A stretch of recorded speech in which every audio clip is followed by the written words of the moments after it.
Olá, seja muito bem-vinda aqui ao canal de O Tempo no YouTube. Eu sou Letícia Fontes, editora adjunta de política, e hoje o nosso convidado aqui do Café com Política é o vereador de Belo Horizonte, Pedro Patrus. Vereador, obrigado por estar aqui com a gente hoje. É um prazer sempre estar aqui, estamos à disposição.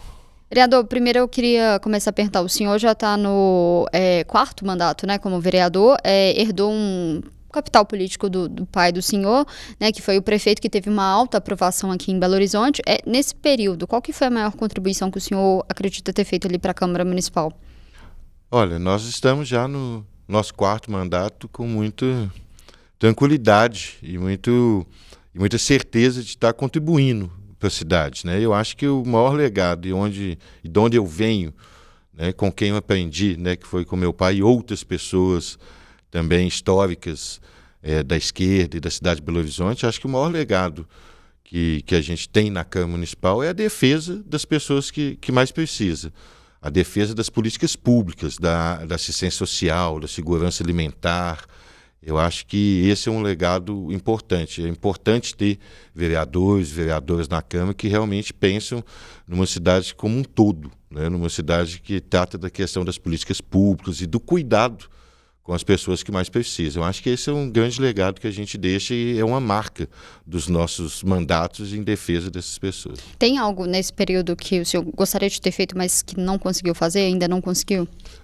Olha, tem muito essa questão, viu, Letícia, de quando eu entrei, assim, o que assusta a gente um pouco é essa diferença, né, do poder legislativo, do poder executivo, né? Eu quando entrei, achei que eu poderia mudar a cidade de uma forma mais tranquila, né? Mas a gente sabe da limitação e da função do parlamento, né? Eu acho que às vezes a gente quer executar também, a gente tem ideias, né? E a partir dessas ideias a gente apresenta, né, para o Poder Executivo da qual está lá. Então, eu acho que muita coisa que a gente pensa em executar, a gente não consegue por limitações do poder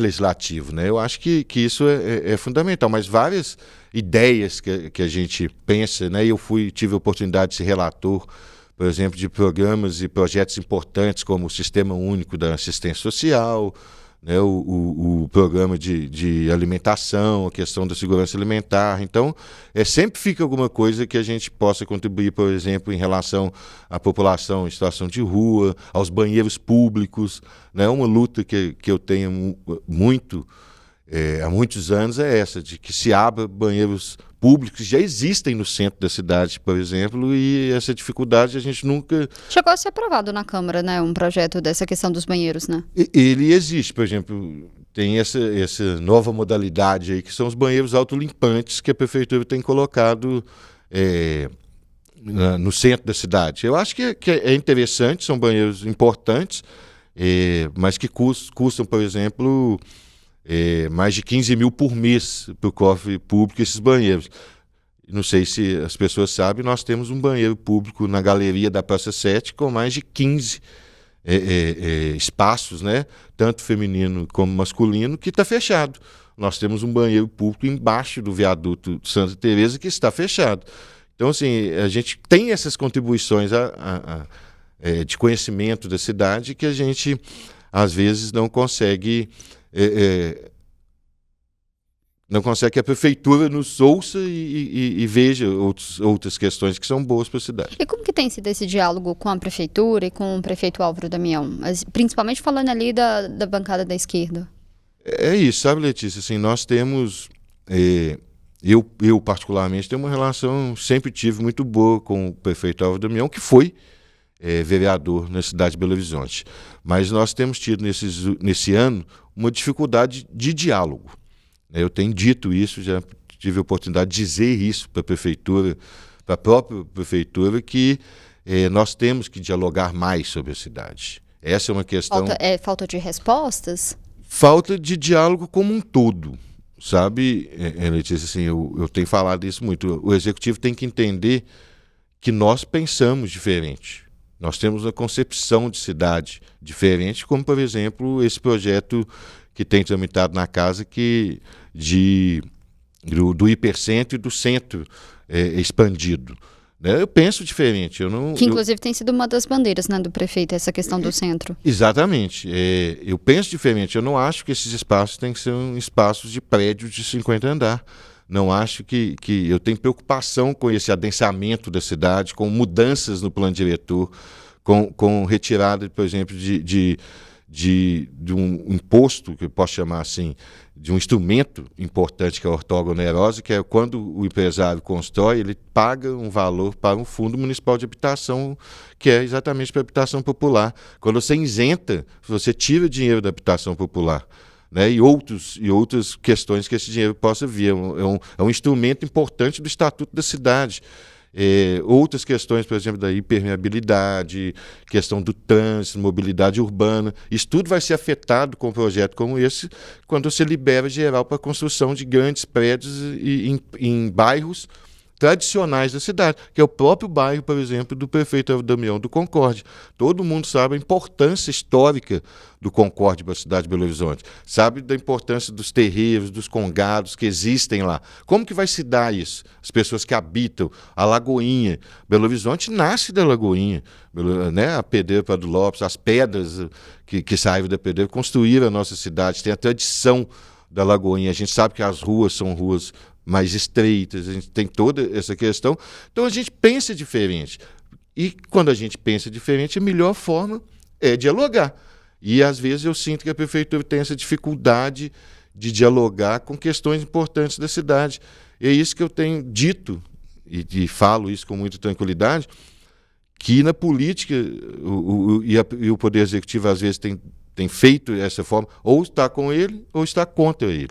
Na verdade, não é assim, né? Eu posso discordar da prefeitura em vários aspectos, mas posso concordar e contribuir em outros aspectos. Na gestão do prefeito Fuad, essa comunicação era melhor? Eu também acho isso. Eu acho que nós tínhamos um diálogo com o Fuad maior do que temos hoje com o prefeito Álvaro Damião. Nós queremos construir esse diálogo, né? Isso que eu estou dizendo. Por exemplo, eu vi e fiquei sabendo de o prefeito lançou um projeto para a população em situação de rua, questão da empregabilidade, do acolhimento dessa população de rua, melhorando as equipes de abordagem dessa população de rua, e que foi muito bom para a cidade. Isso é uma coisa boa, nós podemos contribuir, né? Eu tenho, por exemplo, uma ideia de que toda a equipe de abordagem tem um egresso da população de rua, alguém que conheça a linguagem, que já viveu na rua para fazer essa abordagem.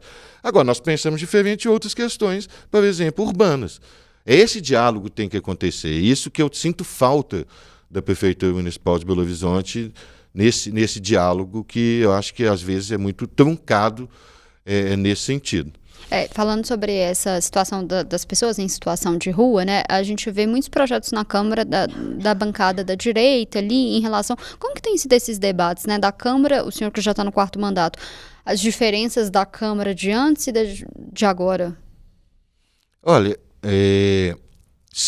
nós sempre tivemos pensamentos diferentes da cidade na Câmara Municipal, que é legítimo que aconteça, né? Mas eu acho que também tem essa questão do diálogo, uma bancada de direita muito, muito forte e às vezes intolerante tem tomado conta da Câmara, né? E a gente tem feito essa defesa da cidade, dos mais pobres, contra projetos completamente absurdos, que agora nós vamos ver, por exemplo, como que a Prefeitura vai lidar com esses projetos. Quais esses projetos que o senhor acredita que sejam problemáticos? Nós temos, por exemplo, 3 projetos muito, muito problemáticos. Um, por exemplo, que autoriza a internação involuntária dessas pessoas, não só da população em situação de rua, mas que praticamente pega muito essa questão da internação involuntária. A gente sabe que a internação involuntária é uma coisa do passado. A gente sabe que essas pessoas precisam de acolhimento, precisam de políticas públicas e não simplesmente pegar essa pessoa que está em situação de rua, vulnerável, e internar ela em algum espaço, que a gente sabe que os espaços públicos também são reduzidos e normalmente elas vão para as comunidades terapêuticas mais ligadas às igrejas. Claro que existem comunidades terapêuticas também que são sérias, mas tem muitas comunidades terapêuticas que são somente ligadas à igreja, né? Essa questão da saúde mental, essa questão da internação involuntária, compulsória, é coisa do passado. A luta antimanicomial, a política de saúde mental de Belo Horizonte é consolidada, ela é histórica, ela é referência. Outro projeto, por exemplo, que tem lá do vereador Braulio Lara, que é de retirada de pertence da população em situação de rua, que é desobstrução das ruas a qualquer custo. É claro que ninguém quer que as ruas sejam obstruídas, né? Mas existe toda uma política pública com relação a isso, né? A esse tipo de acolhimento. É por isso que o prefeito lançou, por exemplo, essa abordagem. Você aborda a pessoa, se ela quer ir para um abrigo, para onde que pode ser, quais são as políticas que o município oferece. E tem um terceiro, por exemplo, que também é terrível, que já passou em primeiro turno, que é o De Volta para a Minha Terra, que a gente viu, inclusive, em reportagens nacionais, que isso tem sido uma prática nas prefeituras de direito, de direita, né, que são abusivas à dignidade humana, ou seja, é mandar a pessoa que chega na cidade de Belo Horizonte para outra cidade, para outra... Que já existe, Letícia, na prefeitura, um programa como esse, mas é uma questão séria. Ou seja, se a pessoa quiser voltar para a sua casa, se ele veio do interior, essa pessoa, a prefeitura faz contato com o seu vínculo familiar, faz contato com a cidade. Não é simplesmente essa pessoa chegar e ser enviada para outra cidade que não seja a dela ou simplesmente saia da cidade de Belo Horizonte. Então, são projetos que são na contramão de qualquer política de garantia de direitos básicos dessas pessoas. Isso existe na Câmara e tem passado. Então, acaba que a gente faz essa defesa da dignidade humana, das políticas públicas. São vereadores, por exemplo, que nunca ouviram falar de um sistema único de assistência social, que não se indignava tentar entender qual que é a política que já existe e melhorar essa política, e não inventar a roda simplesmente para fazer seu vídeo, seu corte e sair nas redes sociais para caça voto, né, de alguma forma querer aparecer. Nós temos responsabilidade com as políticas públicas que existem. Esses projetos ainda estão, né, esses em questão de tramitação ali, né, na Câmara Municipal. O prefeito Álvaro Damião ainda vai, né, sancionar ou vetar esses projetos, mas em outros projetos da direita e da esquerda, o senhor avalia que o prefeito Álvaro Damião tem feito mais acenos à direita? Olha, ainda não. Esses projetos, por exemplo, nós vamos ver a hora que eles forem para a sanção do prefeito. Esses projetos, os 3 que eu falei, por exemplo, passaram em primeiro turno, né? Nós iremos ainda fazer essa disputa e conversar com os vereadores, com a cidade, como esses projetos são ruins para a cidade, principalmente para as pessoas que mais precisam. Mas eu não tenho ainda e não consigo te falar se tem feito... por exemplo, nós tivemos alguns projetos já que o prefeito simplesmente lavou as mãos, né? O que para mim já é muito, muito ruim. Qual projeto? Nós tivemos, por exemplo, o Dia Municipal dos Métodos Naturais Anticoncepcionais, né? Que o prefeito não sancionou, passou o prazo. Ele tem falado, né, que não vai se envolver nesses assuntos mais ideológicos, polarizados. Exatamente, mas ele é o prefeito. A Câmara aprova um projeto e vai para lá para ele sancionar ou não. Quando ele não sanciona, esse projeto volta para a Câmara para ser promulgado pela própria Câmara. Mas ele está deixando de fazer a função dele. Nós não estamos cobrando que ele faz, ele tem que ter, não é assim, eu não vou me meter nessas pautas, mas essas pautas mexem com a cidade. É isso. Ele não vai, por exemplo, vetar um projeto da população em situação de rua de desobstrução de vias, de retirada de pertences, que é um projeto exatamente que a política da política social da prefeitura faz ao contrário. Que ele acabou de lançar um programa. Então, a partir disso, nós vamos ver como que vai se dar essa questão. Até o momento, ele tem feito esse movimento de lavar as mãos e não se meter em pautas ideológicas. Pautas ideológicas, muitas vezes, mexem com a vida da cidade. Falando agora um pouco sobre a tarifa zero, teve uma ampla discussão sobre esse tema na Câmara. O projeto foi derrotado, só que meses depois a Prefeitura acabou anunciando a gratuidade ali aos domingos de forma discricionária. O senhor acha que teve uma apropriação da Prefeitura dessa pauta, né, com a Prefeitura anunciando praticamente sozinha essa gratuidade dos ônibus aos domingos e deixando de lado os vereadores que defendiam a tarifa zero? Bom, primeiro, eu acho que foi uma vitória da pressão popular.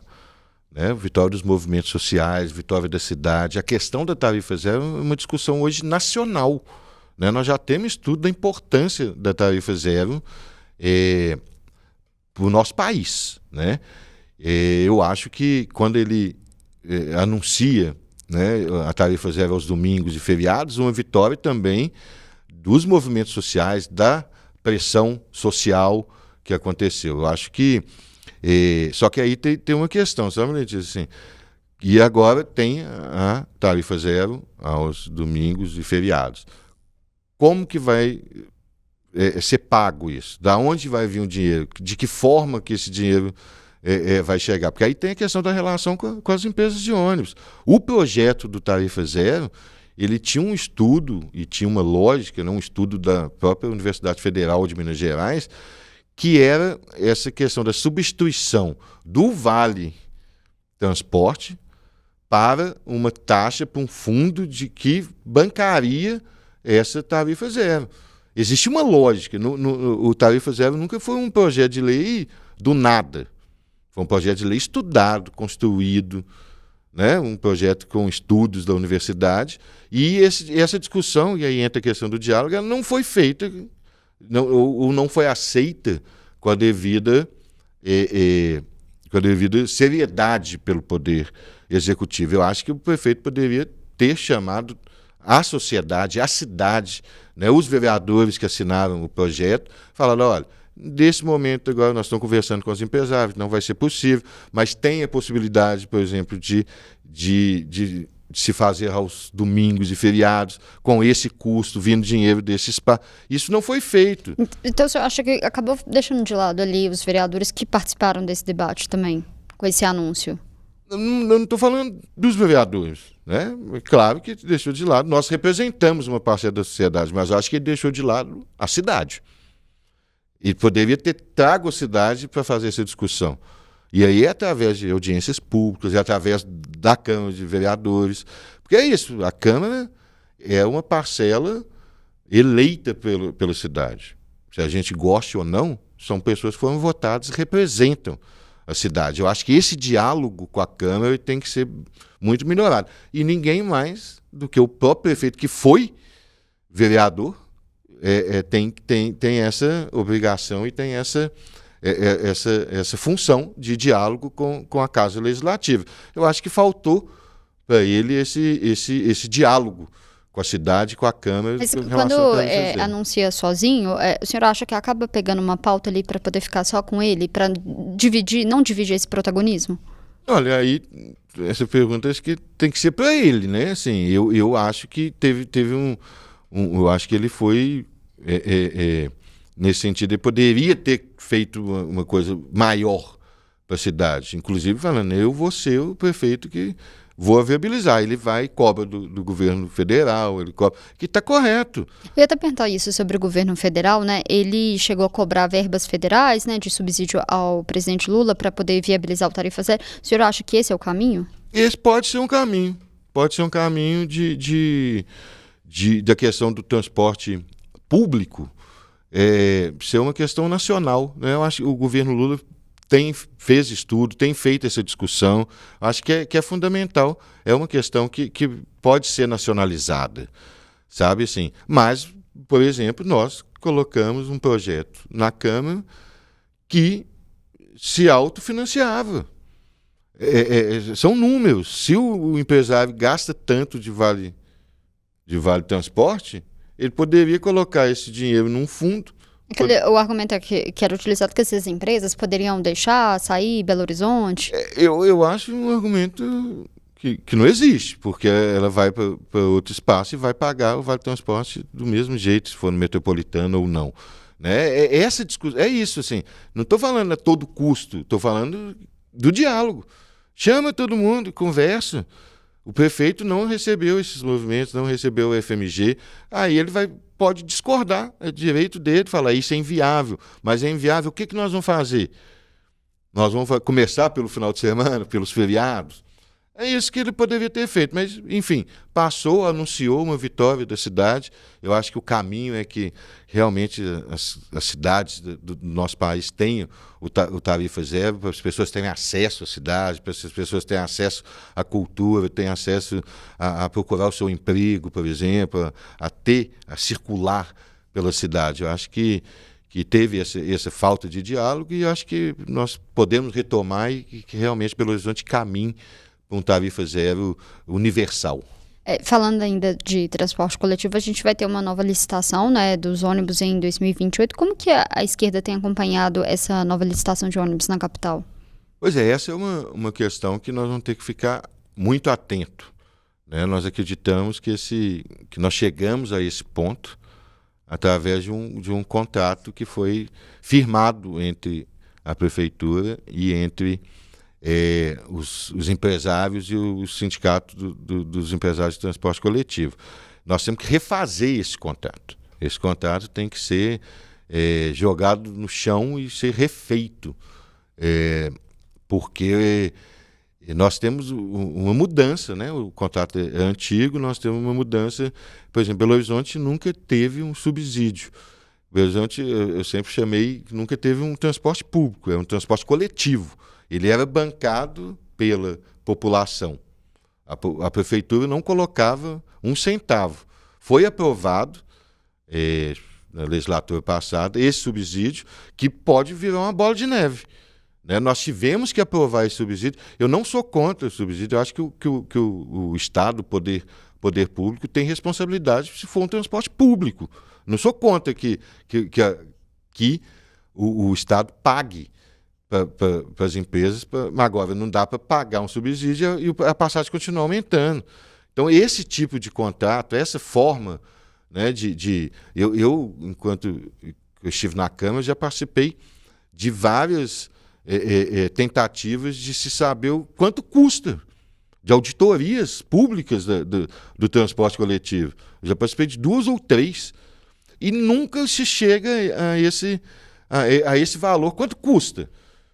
Né? Quanto que custa o transporte na cidade de Belo Horizonte? Porque aí as notas chegam, notas frias, nota terceirizada, nota de outra cidade, e a gente não consegue, nenhuma dessas empresas conseguiu realmente saber quanto custa. Então, nós temos que refazer esse contrato para que a população possa ter transparência de quanto custa, quanto que o governo paga, quanto que o próprio cidadão paga quando ele está indo, quanto que o empresário paga. Então, acho que essa questão do transporte público nós temos que zerar ele de alguma forma e começar tudo de novo para que nós tenhamos um transporte realmente de qualidade na cidade de Belo Horizonte, que aí sim nós vamos desafogar o centro da cidade, né? Nós vamos poder ter estacionamento. Eu lembro que teve um prefeito que queria fazer estacionamento subterrâneo no centro da cidade. Contra qualquer lógica, nós temos que tirar os carros do centro. Nós temos que as pessoas cheguem no centro da cidade, por exemplo, com o transporte público. Mas com o transporte público da forma que está, não dá para você andar nele. Então, os carros vão para o centro. Então, essa questão é uma questão que tem que ser muito bem pensada, principalmente, Letícia, ser discutido com a própria cidade. Falando um pouco sobre eleição, né? O seu pai, ele começou uma guinada na gestão da prefeitura com uma sucessão de governos de esquerda.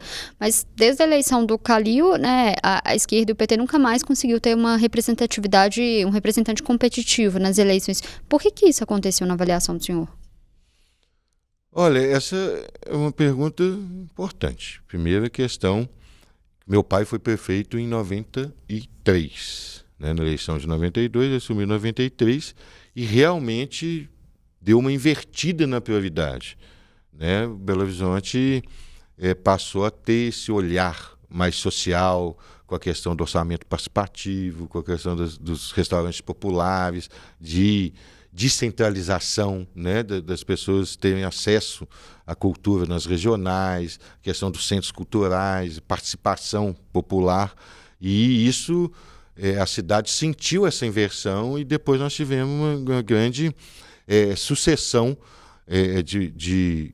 não digo nem de governos de esquerda, mas governos democráticos e governos que a gente chama de democrático popular, né? Depois do meu pai, nós tivemos o Célio de Castro, nós tivemos o Fernando Pimentel, o Márcio Lacerda teve apoio do PT em um certo momento, e depois com a eleição, né, do prefeito Alexandre Calil, nós tivemos só o Fuad depois, né? Então acho que o partido tem história e tem estrutura para que a gente retome uma prefeitura democrática popular.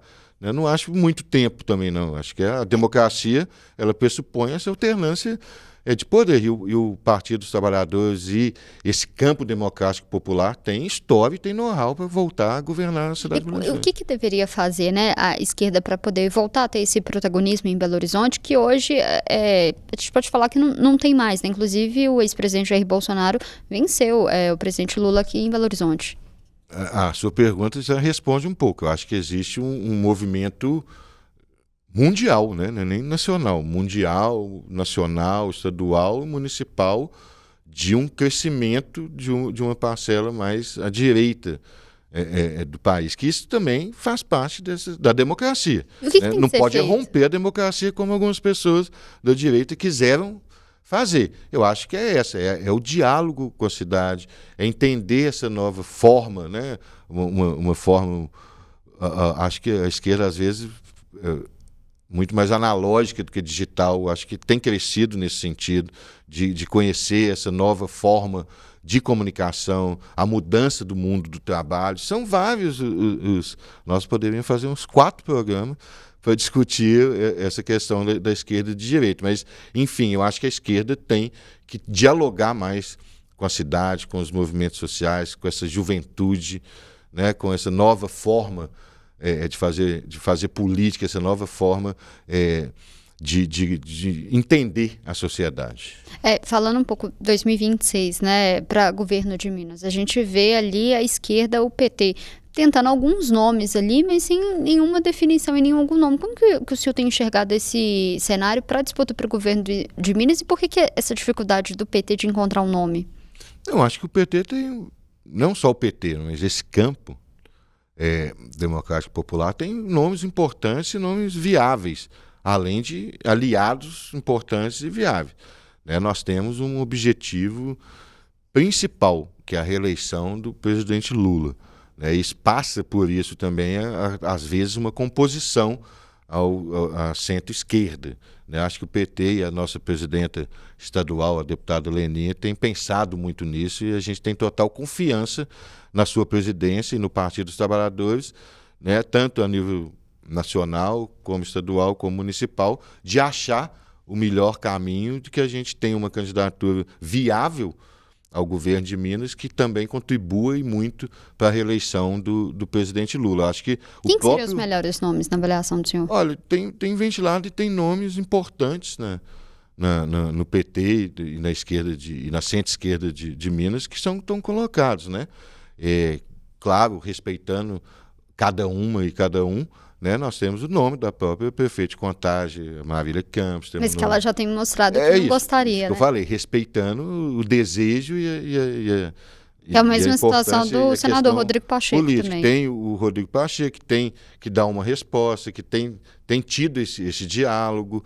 Né? Nós temos a própria Margarida, também prefeita de Juiz de Fora. Nós temos nomes que... O nome não falta, o que falta é pensar, e eu acho que isso tem sido feito pelo PT, tanto nacional quanto estadual, pensar uma forma de nomes importantes, mas também que contribua para um palanque forte para o presidente Lula no ano que vem. Temos tempo. Eu ia perguntar sobre isso, sobre o tempo. Se o senhor acha que esse tempo já não está muito apertado ali, se atrapalha inclusive articulações, porque enquanto isso a direita já está ali também se movimentando. Eu acho que temos tempo, assim, a direita também não está essas coisas todas, não. Nós temos outros candidatos que também não estão. Nós temos o vice-prefeito Matheus Simões, que foi PSD, tem o Cleitinho, né? Tem outras candidaturas postas que eles vão ter que se entender também. Né? Eu acho que eles não estão na frente nossa, não. Nós temos também tempo para discutir, para pensar e para ter um nome que realmente unifique esse campo, que realmente unifique um campo democrático, popular, para que a gente possa governar o Estado novamente e, principalmente, reeleger o presidente Lula. E aí não tem como deixar de perguntar, 2026 o senhor vai ser candidato?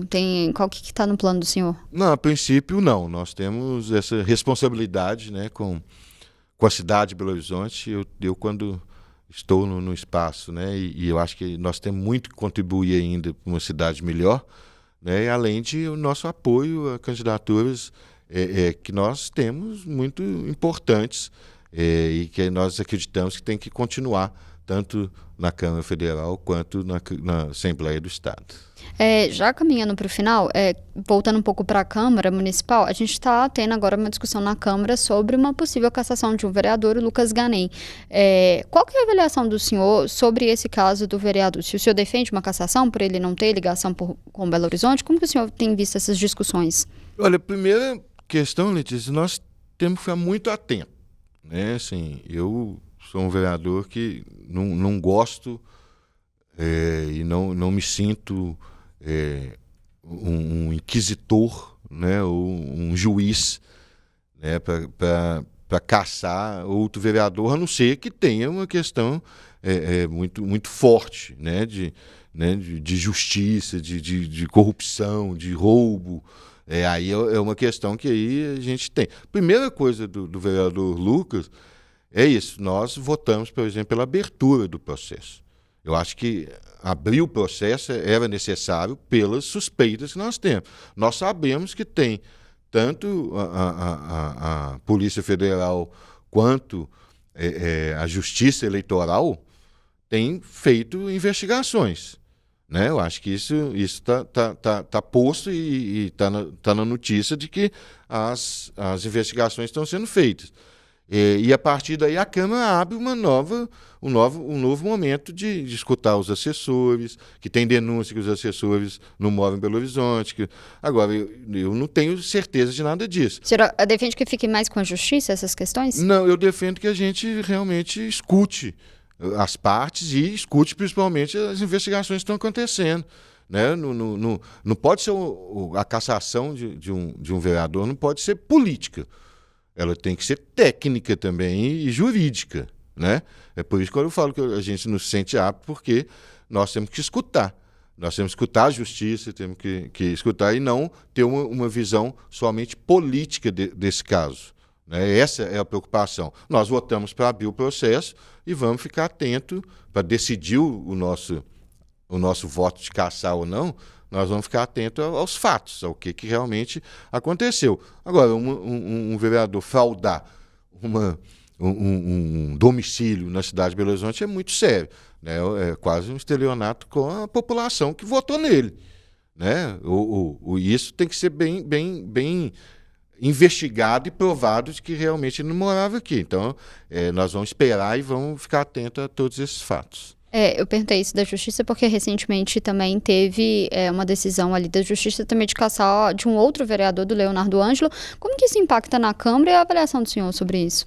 Olha, eu avalio que é muito ruim para a cidade, né? A gente ter uma Câmara com um vereador num processo de cassação e o outro cassado pela justiça. Por exemplo, a questão do vereador Leonardo Ângelo, que é uma pessoa que eu tenho uma ótima relação. Eu não tenho nenhuma informação, né? Eu sempre soube que o suplente dele tinha entrado na justiça alegando várias questões. E ontem foi noticiado que ele foi cassado. Aí foi cassado pela própria justiça, né? Então, são casos diferentes. Isso que eu estou colocando. Ele não tem um processo do Leonardo Ângelo na Câmara, isso não chegou na Câmara Municipal de Belo Horizonte, foi feito todo pela Justiça. Já o vereador Lucas Ganem chegou pela Câmara. Então, assim, no bolo como um todo, eu acho que quem perde é a cidade. Sabe, assim, quem perde são os projetos, quem perde é o diálogo com a cidade, né? O cidadão votou. Então, eu acho que é ruim para a Câmara e é ruim para a cidade de Belo Horizonte. Só uma última pergunta, né? A gente tem alguns projetos importantes do senhor, né? Tem um projeto de proteção a equipamentos públicos e esportivos, como campos, né, de futebol e pistas de skates. Queria que o senhor falasse um pouco desses projetos e também qual que é a marca que o senhor quer deixar assim, para esse mandato. Bom, esse projeto, né, que defende, né, os espaços públicos e esportivos é um projeto que a gente tem pensado há algum tempo. Né? Porque eu acredito que a gente apresentar projeto na Câmara tem que ser um projeto bem discutido com a cidade, bem pensado. Né? A gente não sai fazendo uma avalanche de projetos, porque a gente sabe que Belo Horizonte já tem muita lei, já existem muitas leis, e quando a gente propõe uma lei é porque realmente foi discutido com a cidade. Esse projeto é um projeto que protege os espaços públicos de esporte. Por exemplo, as pistas públicas de skate. Por exemplo, os campos de várzea de futebol públicos. Por exemplo, as quadras públicas também nos bairros, nas regionais.